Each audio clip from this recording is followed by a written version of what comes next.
TV8 ekranlarında 8'de sağlık kaldığı yerden devam ediyor. Şimdiki konuğumuz medikal estetik hekimi, uzman doktor Yahya Yiğit. Hoş geldiniz Yahya hocam. Hoş bulduk. Nasılsınız? Teşekkür ederim. Sizi görüp iyi olmamak elde Ay, değil. çok sağ olun.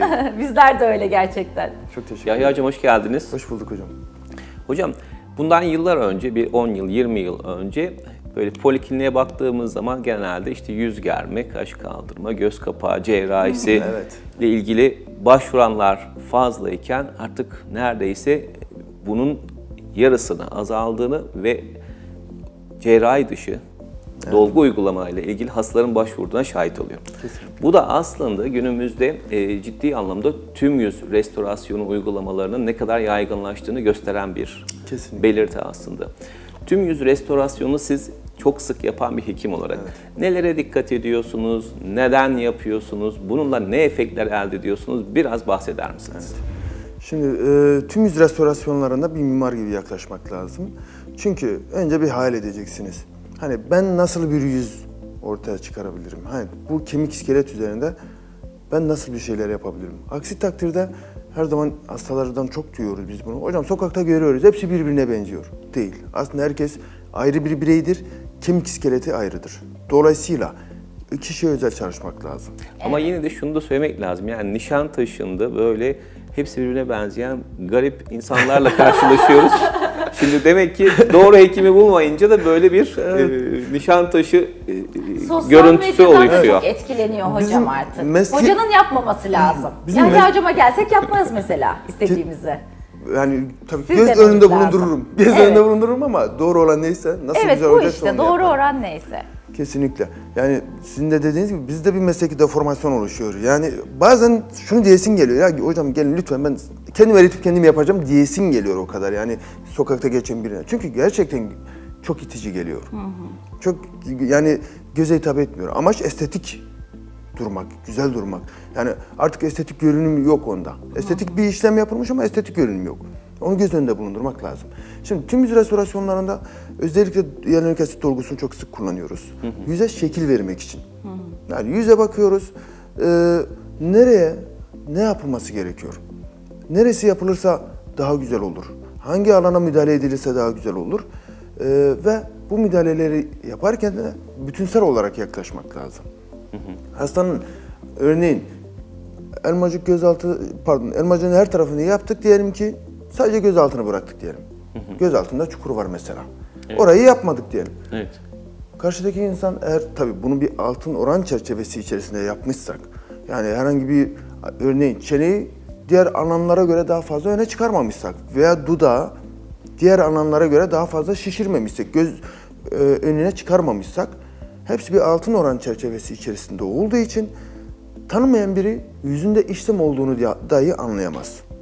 Fakat karşıdaki kişi şunu diyebilir. Sizin göz altınız çökmüş. Aslında çöken gözaltı değil. Tamam var orada çökme. Hiç uyumadın mı? Hasta mısın? Gibi. Evet orada çökme var. Ama eskiden o çökmeye eşlik eden bir elmacık çökmesi de vardı. Nazolabiyal de vardı. Çene de geri plandaydı. Şakak da çöküktü. O göz altına bile müdahale etmediğimizde karşıdaki kişi o eksiği görebiliyor. Yani senin göz altların çökmüş. Değil. Diğer yerler iyi, orası çökük. Oraya da müdahale etmek lazım. Yani her noktaya. Evet. Hocam bir de şunu soracağım. Özellikle yani sosyal medyada ya da işte fotoğraf çekerken çok güzel ama gerçekte çok kötü olan bir görüntü var. Evet. Filtre. Evet. Bakın yani resim çektiğinizde güzel gözüküyor ama canlı gördüğünüz zaman bu kişi bu mu diyorsunuz. Yani bu da aslında estetik bir kusur bir anlamda ve yapılan bir takım yanlışlarla ilgili. Biraz da bundan bahseder misiniz? Yani estetik işlem sonrasında çekilen resimler. Kesinlikle. Şimdi bazen özellikle dudak dolgusunda biz bunu gerçekten çok şahit oluyoruz. Dediğim gibi paylaşımlara bakıyorsunuz falan, harika diyorsunuz. Sonra hastayı bir görüyorsunuz. Ördek dudak, ondan sonra öne gelmiş, ağız öne gelmiş. Tabii orada filtreler de kullanılıyor, ışıklarla falan oynanıyor. Kesinlikle çok itici bir görüntü. Şimdi her şeyin bir kuralı vardır. Yani dudak dolgusunda da bir kural vardır. Dolgunun konulacağı alan vardır. Hasta gelir, bana şunu söylüyor. Hocam ben dudağım çok ince, bakın çok ince, 1 ml bana yetmez, 2 ml yapalım. Ondan sonra iyice şişsin. Şimdi bu çok yanlış bir davranış ve düşüncedir. Aynı anda Neden? 2 ml yapılır mı Yahya hocam? Ben yapmıyorum. Evet. Yapılmaz çünkü. Şimdi dudak çok ince ise benim çalışacağım alan zaten dar. Şimdi ben o dolguyu nereye koyacağım? Dudağa. Haklısınız. Dudak ince. Nereye koyacağım? Zorlarsam nereye koyacağım? Büyük bölgesine mi koyayım? Yoksa ağız içindeki o ıslak mukozaya mı koyayım? Koyulmaz oralara.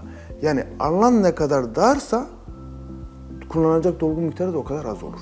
Yani insanlar hep bunu yanlış bilir. Yani bu dudak çok ince, buna 2 ml ancak yeter. Evet, 2 ml belki ancak yeter ama aynı anda değil. Zamanla. Zamanla. Önce yapacaksınız. O dudak biraz hacim kazanacak, kalkacak o dudak. Birkaç ay geçecek, tekrar yapacaksınız. O dudak biraz daha kalkacak. Birkaç ay sonra veya 1 yıl sonra artık kişinin nasıl bir dudak istediğiyle alakalı. Orada koyacaksınız, o biraz daha kalkacak. Onu bile zamanla alacağız. Tabii ki zamanla. Vücudumuz zamana yayacak. Çünkü o dolgunun orada dokuyla bütünleşmesi lazım.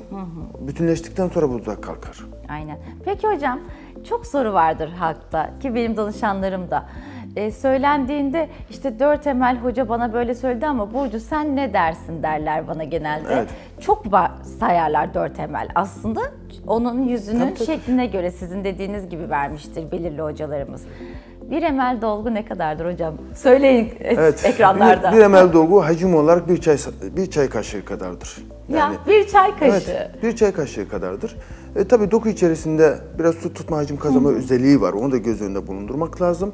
Ama hani çok aman büyük bir hacimdir veya yüksek bir volüm verir şeklinde herhangi bir düşünce, herhangi bir şey olmasın. Emin olun ama şunu da belirtmek gerekir. Kullanılan dolgunun hacim kazanma kapasitesini de hekim iyi bilmelidir. Zaten Yani, hekim çok iyi olmalı. Evet, iyi tanımalıdır. Yani şu dolgu, mesela ben yeni bir dolgu kullanacağım zaman her zaman temkinli giderim. Ne olur acaba? Çünkü bilmiyorum o dolguyu. Ne kadar hacim kazanacak, kalıcılığı ne kadar olur.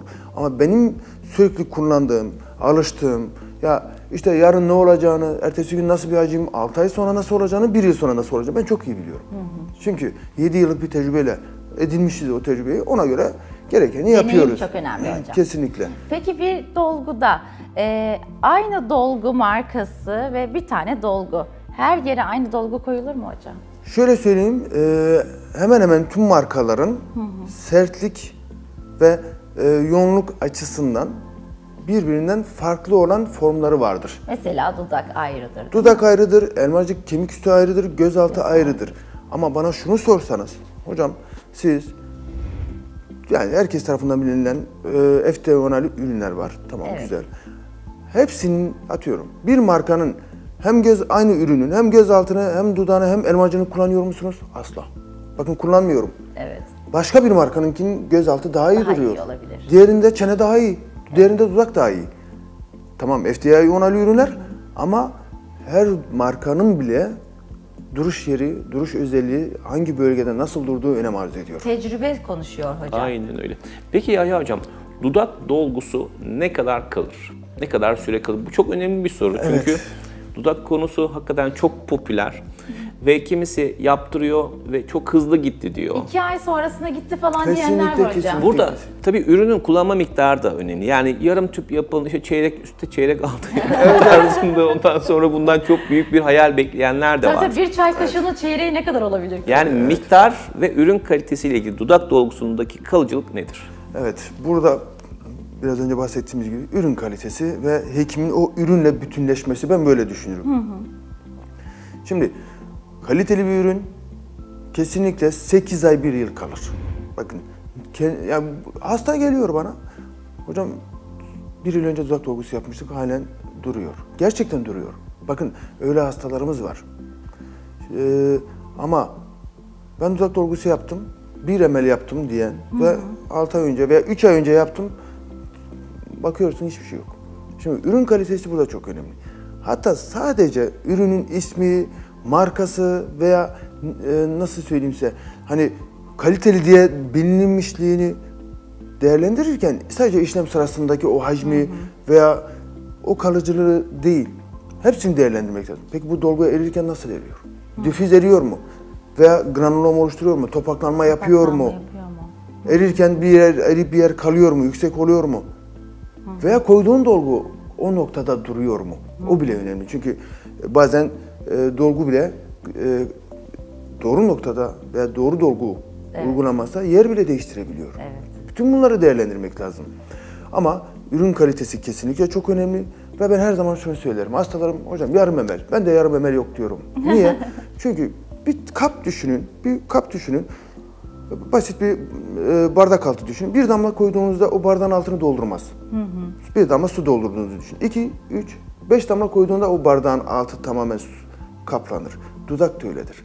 Ben dudak dolgusu yapacağım zaman sadece buraya yapmıyorum veya sadece şuraya yapmıyorum. Mukozanın olduğu alanlara bazı noktalarda fazla, bazı noktalarda daha az, bazı noktalarda dik açı, bazılarda yatay açı ama hemen hemen her noktaya koyuyorum. Şimdi ben bu 0,5 ml ben neresine koyacağım bu dudağın? Bir çay kaşığını nereye koyalım hocam? Aynen. Hayır, Bunun yarım yarısını. çay kaşığını. Yarım çay kaşığı, Yarım bir çay. çay kaşığı Şimdi değil. mukozanın hangi noktasına? Öne koysam buralar O zaman öyle boş kalır. duracaklar. Şuraya koysam şurası boş duracak. Yani sınırlama kesinlikle ben şey yapmıyorum. Yani 0,5 ml bende yok. Peki hocam, dudak dolgusuna bir kadın geldi, işlem istiyor. Sonrasındaki aşaması, sosyal yaşamına devam etmesi, bunlarla ilgili bilgi verebilir misiniz? Şimdi dudak dolgusu kabul etmek gerekir. Ne yaparsak yapalım. 1-2 günlük bir ödem süreci kesinlikle oluyor. Çok ince diye mi ödem yapıyor çok hocam? Mesela Hayır. yanak yapmıyor. Şöyle, ödem. aslında yapıyor. Yanak diye mi yapmıyoruz, gözümüze Hacim geniş. gelmiyor? Hacim geniş. Hissedilmiyor Onun yani. için. Tabii. Ama burası daha çok. Artı yanak dolgusunu yaparken 2 kere, 3 kere iğne batırıyorsak dudağı 20 kere batırıyoruz.